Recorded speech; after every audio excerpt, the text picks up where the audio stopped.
Só colocar alguns pontos aqui. É o seguinte, primeiro, agradecer a todos aqueles que nos acompanham também nas redes sociais, na TV Senado. Agradecer a presença do jornalista David Agape, do jornalista Michael Schellenberger aqui conosco. Né? E aparentemente o vídeo entrou aí, certo? Então vamos soltar o vídeo, por favor. De Moraes de perseguir movimentos de oposição e disse que ele não tem isenção para ocupar uma cadeira no STF. Primeiro, para decidir sobre o caso do impeachment da presidenta Dilma, que tem um recurso no Supremo Tribunal Federal. Segundo, nos casos do Tribunal Superior Eleitoral, em que o Partido dos Trabalhadores está sendo julgado por várias ações. E mesmo na questão da Lava Jato, tem que se colocar, sim, sob suspeição. Então, é muito preocupante tudo isso que nós temos em relação às posturas de Vossa Excelência. É por isso que nós questionamos aqui. Não é uma questão de mera militância ou filiação partidária. Aqui nós temos, inclusive, situações de perseguição partidária. Por isso eu acho que é muito importante e relevante que Vossa Excelência aqui de pronto se coloque, sim, sob suspeição. Não me sinto constrangido e não acho que é o caso de declarar previamente impedimento e suspeição em nenhum caso. No momento em que, se Vossas Excelências me aprovarem e for ministro do Supremo Tribunal Federal, analisarei com base no Código de Processo Civil e no Código de Processo Penal. Nós temos muita preocupação em relação à postura dele no Supremo, até porque o que nós observamos dele na ocupação de cargos que ele teve foi uma utilização partidária. Então, isso nos preocupa bastante. Nós não precisamos de um Supremo mais partidarizado ainda. É isso aí, o vídeo fala por si. Gostaria de cumprimentar ao nosso deputado Felipe Barros, né, também pelo seu discurso. Presidente, só para finalizar, pois não, Felipe. Se essa mesma fala fosse dita por qualquer um de nós, certamente isso seria colocado para dentro dos inquéritos que o ministro Alexandre de Moraes toca. Sem dúvida, é importante levar em conta.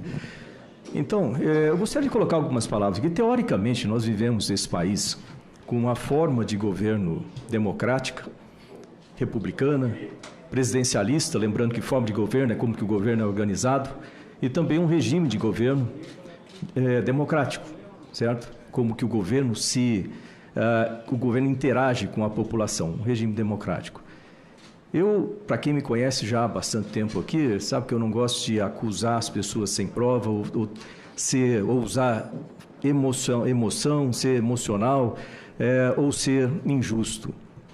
Mas o que nós vemos aqui é um caso em que nós temos muitas evidências que precisam ser verificadas e é importante que isso seja colocado de forma bem clara para que a população que nos assista possa tomar as suas decisões, né, ter o seu próprio julgamento a respeito disso.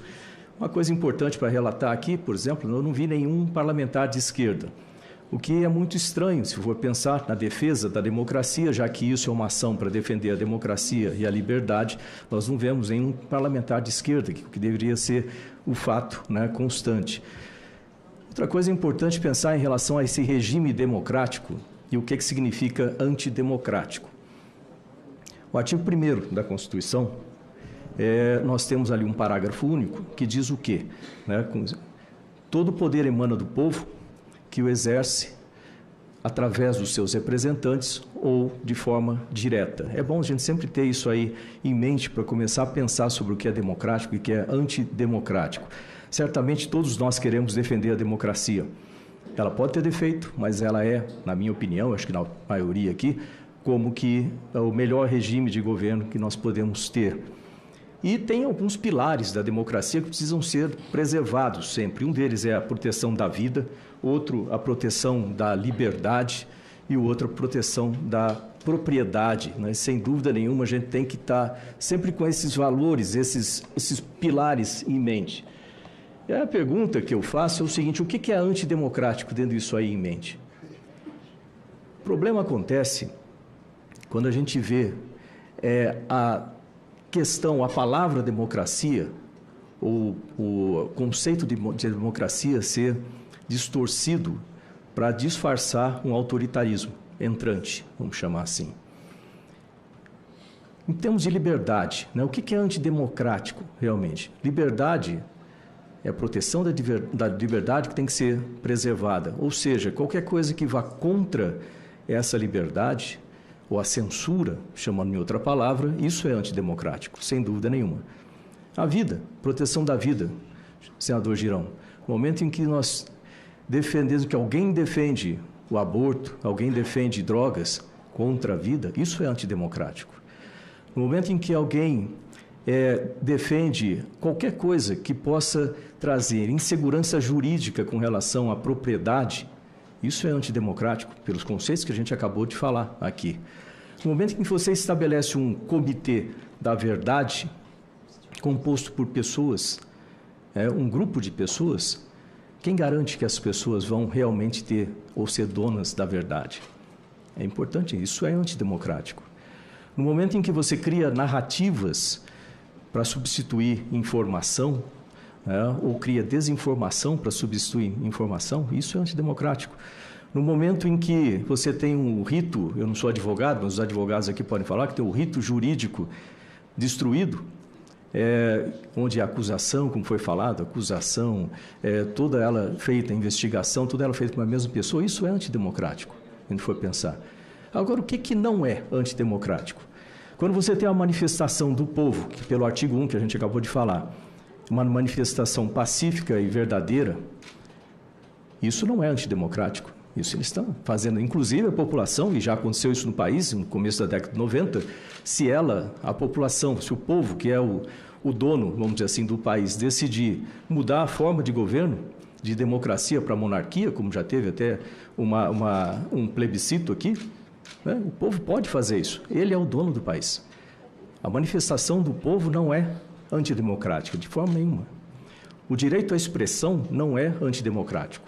O direito à opinião, direito à liberdade de imprensa, o que nos trouxe hoje aqui, que permitiu com que nós fizéssemos isso e mostrássemos esses fatos, isso não é antidemocrático de jeito nenhum.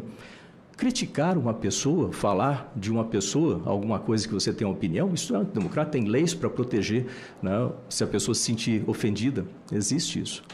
Questionar um equipamento como a urna, por exemplo, não é antidemocrático, mesmo porque, agora eu entro no meu campo aqui, eu sou piloto. Acho que todo mundo voa aqui, todo mundo vai fazer um voo hoje em dia. Você confia 100% nesse equipamento, nesse avião que você está voando? Você acha que ele é infalível? Eu te digo para você, como engenheiro aeronáutico, como piloto de testes, não é infalível. E por isso que a gente tem que aperfeiçoar esse equipamento de tempos em tempos, assim como qualquer equipamento, inclusive urnas eletrônicas. Faz parte, né? Isso não é antidemocrático, isso é ser técnico para trabalhar com isso. Em resumo, nós temos aí muitos exemplos de lugares no planeta onde a democracia ela foi se distorcendo, se transformou numa ditadura, se transformou num regime autoritário. Isso a gente não quer que aconteça no Brasil. Se disfarçar falando, eu vou proteger a democracia, mas para atacar somente aquelas pessoas que falam contra a minha opinião, isso não é democracia. Uma eucracia, isso não pode ser uma democracia em forma nenhuma, né? Quando se estabelece, ou quando começa a se estabelecer um regime autoritário, o que acontece? Ele precisa convencer a população para que ela seja manipulada a pensar da mesma forma, a não aceitar outras opiniões.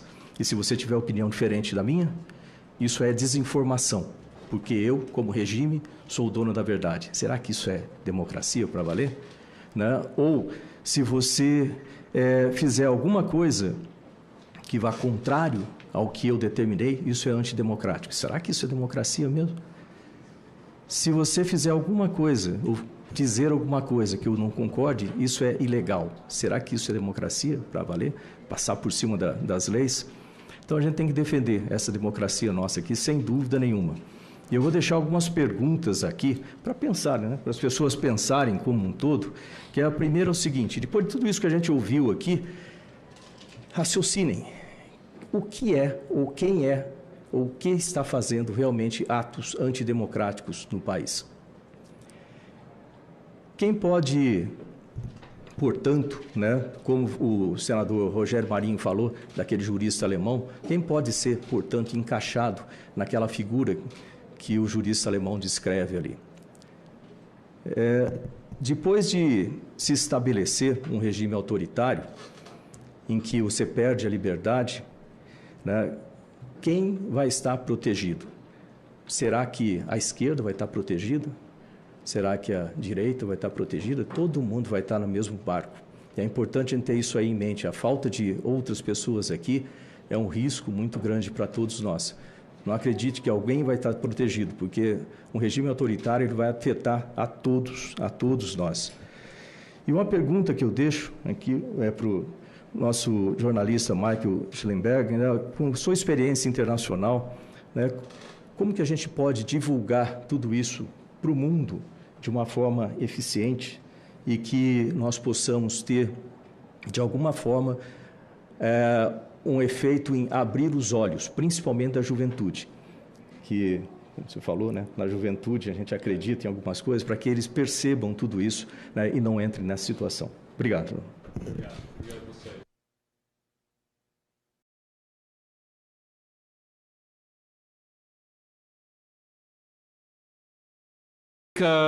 Plataforma de liberdade, realmente.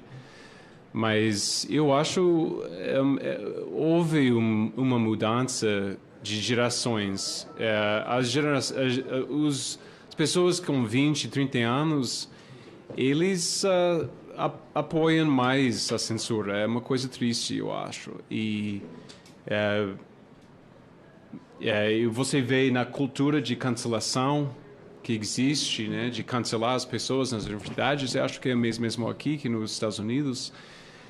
Daí vem, essas pessoas entram nas instituições e eles exigem censura. Então, as instituições são feitas das pessoas e eles pedem censura. Eu ia dar um exemplo. Nos Estados Unidos existe um cara famoso que se chama Daryl Davis. É um americano negro, músico, e ele se convertiu 200 membros do Ku Klux Klan, né? Ku Klux Klan? Vocês sabem Ku Klux Klan? Sabem, né? Sim, organização. Ele convertiu a eles a sair da organização. E como ele fez? Ele fez só de conversar com eles, ele humanizar a ele. Então, quando as pessoas falam de a gente precisa censurar o ódio, imagina, não deve censurar.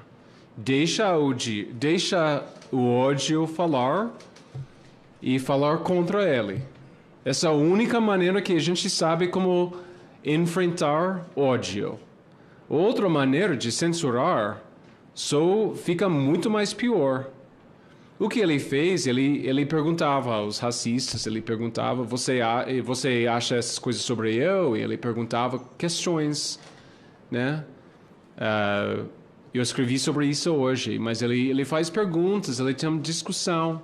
E depois de um momento, eles começaram a se humanizar a ele. Eles percebem que ele é ser humano. Isso não é possível se existe censura.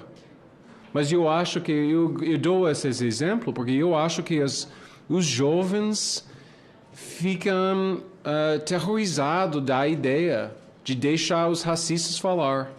Não pode deixar os racistas falar. Uma coisa aconteceu. As palavras se viraram mágicas entre algumas pessoas. Imagina se uma pessoa disse que existe fraude eleitoral, todo mundo acredita que existe fraude eleitoral. Mas a gente sabe que a maioria das pessoas nunca muda a ideia. É muito difícil mudar as ideias. Eu sei, pessoalmente, eu tenho mudado muitas ideias em comparação às outras pessoas. É muito difícil, porque nosso ego está vinculado às ideias. Então, é muito difícil mudar. Então, a gente precisa de ensinar as gerações novas nas escolas, na sociedade, que não ter medo de palavras, não ter medo de ideias. A gente pode ter debates, até que a gente deve ter aulas, eu acho, que requerem que as pessoas representam o ponto de vista contrário a eles. É uma coisa muito importante. É uma coisa... muitas culturas no mundo existe essa tradição, né, de sentar e fazer debate e dizer, não sei se eu acredito nisso, mas eu vou fazer esse ponto de vista. Eu acho que por vários motivos não estava saindo da cultura. Quando eu era jovem, a gente tinha uma placa no carro, né, um bumper sticker. Um adesivo de carro. Adesivo do carro que dizia questiona a autoridade. É correto, né? Questione a autoridade, né? É uma coisa, você sente orgulho em questionar, né? Eu acho que esse não existe muito mais agora. Então a gente precisa de reensinar essas lições eternas. Excelente, 100% concordando. Eu gostaria de passar a palavra para a Adriana, porque ela está com uma viagem marcada, né?